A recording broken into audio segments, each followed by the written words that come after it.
والله انت اللي استاذ.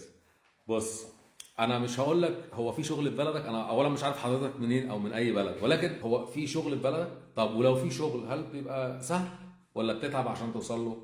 بتتعب، خلينا نكون صراحة. او معاك واسطة او معاك حد او معاك بقى اللي احلى من ده كله ربنا، وربنا وفقك. تمام. طب في شغل في الخليج برضو، وانا كنت عايش في الخليج برضو ساعة كورونا واتفنشت وقعدت ادور اكتر من سنة وما كنتش لاقي شغل.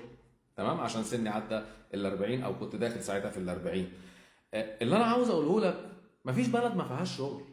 مفيش بلد والله العظيم ما فيها شغل.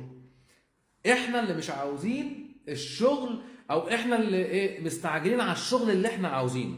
لكن في شغل كتير. انا قعدت 3 شهور على ما اشتغلت.